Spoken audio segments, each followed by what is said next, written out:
नमस्कार दोस्तों। तो इस वीडियो में आप हिस्ट्री के कुछ इंपॉर्टेंट प्रश्न को देखने वाले हैं। जैसे कि पहला प्रश्न ही देख लीजिए, बीरबल का असली नाम क्या था। तो इस तरह के बहुत सारे ऐसे प्रश्न हैं जो इम्पोर्टेंट हैं, परीक्षा में पूछे जाते हैं। तो वीडियो को आप यदि अंत तक देखते हैं तो बहुत सारे प्रश्न आपको याद हो जाएंगे और आपकी आगामी परीक्षा के लिए इम्पोर्टेंट हो गया। आगामी परीक्षा कहने का मतलब यदि आप ग्रुप डी का फार्म भरे हैं, एसएससी का फार्म भरे हैं, जेएसएससी का फार्म भरे हैं, किसी भी तरह की यदि परीक्षा देने वाले हैं, आर्मी की यदि एग्जाम देने वाले हैं, तो उन सभी परीक्षाओं में ये प्रश्न जो है पूछे जाते हैं। तो पहला प्रश्न देखिए, बीरबल का असली नाम क्या था। बहुत ज़्यादा इंपॉर्टेंट प्रश्न है। अकबर और बीरबल का आपने नाम सुना होगा, इसकी गाथा गाया जाता है। तो भैया अकबर जो थे वो तो ठीक है, राजा थे, लेकिन बीरबल बीरबल का कुछ नाम जो था, दूसरा नाम था। तो इसका असली नाम क्या था। ऑप्शन देखिए आपके सामने है, ताराचंद, महेश दास, चंद्रसेन या फिर मोहम्मद असलम। तो इसका राइट आंसर चला जाएगा ऑप्शन बी के साथ, महेश दास। बीरबल का असली नाम जो था महेश दास था। ठीक है। अगला प्रश्न है, वह पहला किला जो शिवाजी ने जीता उसका नाम क्या था। शिवाजी ने वह पहला किला जो जीता उस किला का नाम क्या था। तो इसका राइट आंसर ऑप्शन ए के साथ चला जाएगा, तोरण का किला। शिवाजी ने जो पहला किला जीता था वो तोरण का किला जीता था। इम्पोर्टेंट प्रश्न है, राष्ट्रीय गान जो हम लोग का है, जन गण मन जो हम लोग गाते हैं, राष्ट्रीय गान जन गण मन के प्रणेता कौन थे या फिर कौन है। ठीक है। तो राष्ट्रीय जनगण मन जो हम लोग गान जो गाते हैं, इसके जो प्रणेता थे ये थे रविंद्रनाथ टैगोर, आने की ऑप्शन डी यहाँ पर सही हो जाएगा। ठीक है। जन गण मन के प्रणेता रविंद्रनाथ टैगोर थे। अगला प्रश्न है, हड़प्पा की सभ्यता के बारे में कौन सी उक्ति सही है। तो दोस्तों हड़प्पा की जो सभ्यता थी उसके बारे में कौन सी युक्ति सही है, ये हम लोगों को इसमें छांटना है। तो हम लोग यदि पूरा ऑप्शन को पढ़ते हैं तो ही हम लोग इसको छांट पाएंगे। तो देखिए पहला ऑप्शन क्या है, उन्हें अश्वमेध की जानकारी थी। हड़प्पा सभ्यता वाले जो लोग थे, क्या उन्हें अश्वमेध की जानकारी थी। दूसरा ऑप्शन हम लोग देखते हैं, गाय उनके लिए पवित्र थी। तीसरा ऑप्शन हम लोगों के लिए है, उन्होंने पशुपति का सम्मान करना आरंभ किया था, या फिर उनकी संस्कृति सामान्यतः स्थिर नहीं थी। तो इसका यदि हम राइट आंसर की बात करें तो राइट आंसर हो जाएगा ऑप्शन सी, उन्होंने पशुपति का सम्मान करना आरंभ किया था। ठीक है। हड़प्पा की सभ्यता के बारे में कौन सी युक्ति सही है, तो ये जो ऑप्शन सी है ये सही है कि उन्होंने पशुपति का सम्मान करना आरंभ किया था। ठीक है। अगला प्रश्न है, जैन धर्म के पहले तीर्थकार कौन थे। तो देखिए जैन धर्म जो है इनके 24 तीर्थकार हुए। ठीक है। लेकिन इनके जो पहले तीर्थकार जो थे वो कौन थे। तो इसका राइट आंसर ऑप्शन डी के साथ चला जाएगा, ऋषभदेव। जैन धर्म के पहले तीर्थकार ऋषभदेव थे। ठीक है। चलिए अगला प्रश्न देखते हैं। अगला प्रश्न है, वैदिक काल में सामाजिक विभाजन का आधार क्या था। जो वैदिक काल था उसमें समाज का जो विभाजन होता था, किस आधार पर उसको विभाजित किया जाता था। प्रश्न एक बार फिर से देखिए, वैदिक काल में सामाजिक विभाजन का आधार क्या था। राइट आंसर चला जाएगा ऑप्शन सी के साथ, व्यवसाय। वैदिक काल में सामाजिक विभाजन का जो आधार था, व्यवसाय के आधार पर उस टाइम समाज का विभाजन होता था। ठीक है। अगला प्रश्न है, निम्नलिखित में से कौन विजयनगर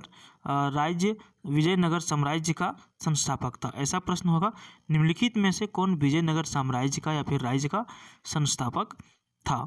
ऑप्शन है आपके सामने, अकबर, हरिहर, कृष्णदेवराय या फिर बहमनी का सुल्तान। तो इसका राइट आंसर ऑप्शन बी के साथ चला जाएगा, हरिहर। ठीक है। कभी कभी आपके सामने ऑप्शन रहेगा हरिहर एवं बुक्का। तो ये हरिहर एवं बुक्का दोनों भाई थे और इन लोगों ने विजयनगर साम्राज्य की स्थापना की थी। और अभी भी विजयनगर साम्राज्य के जो अवशेष जो पाए गए हैं वो हम्पी में पाए गए हैं। ठीक है।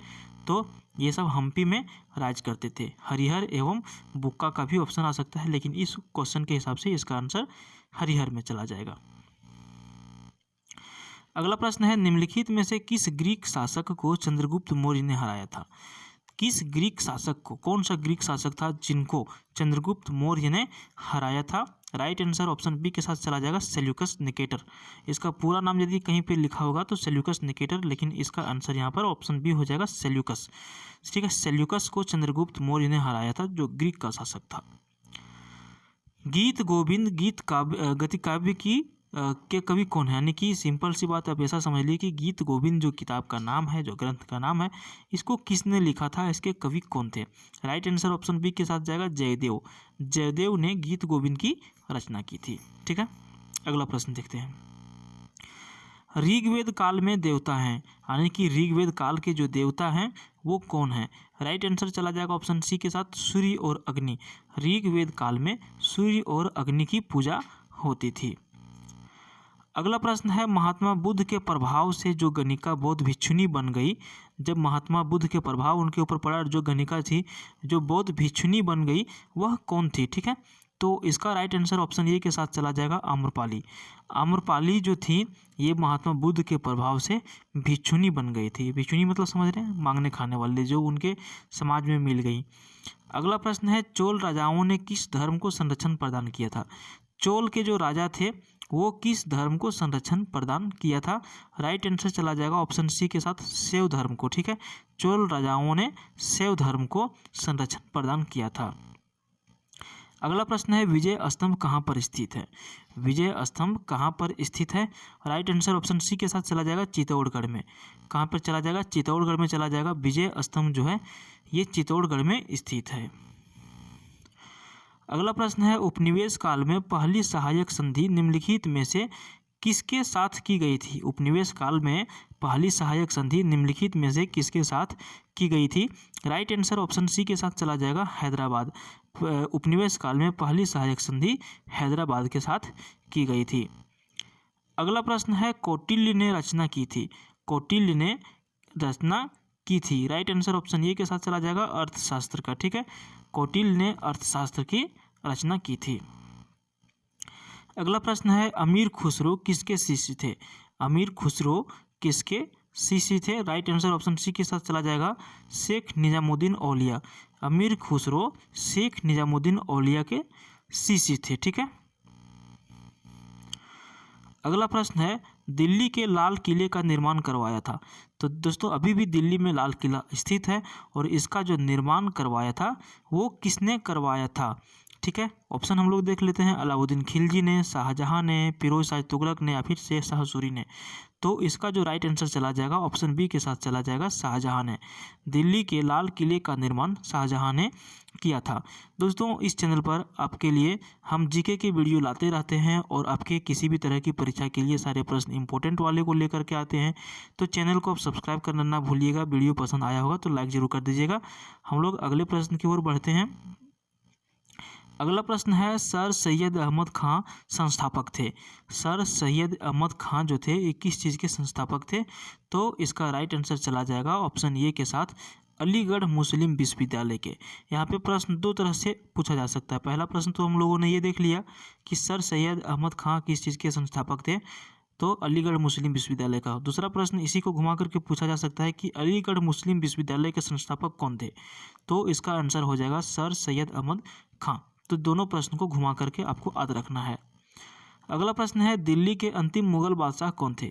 दिल्ली के जो अंतिम मुगल बादशाह थे कौन थे। ऑप्शन देखिए, औरंगजेब, बहादुर शाह जफर, फर्रुखसियर या फिर Mohammad Shah.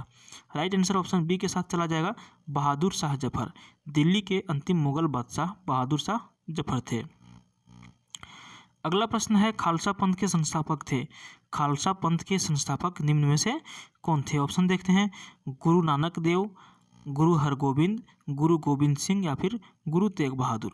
Right answer option C के साथ चला जाएगा गुरु गोविंद सिंह। खालसा पंथ के संस्थापक गुरु गोविंद सिंह थे। तो इस वीडियो में इतना ही, मिलते हैं फिर किसी दूसरे वीडियो में। देखते रहिए हमारा YouTube channel GK with R K. धन्यवाद।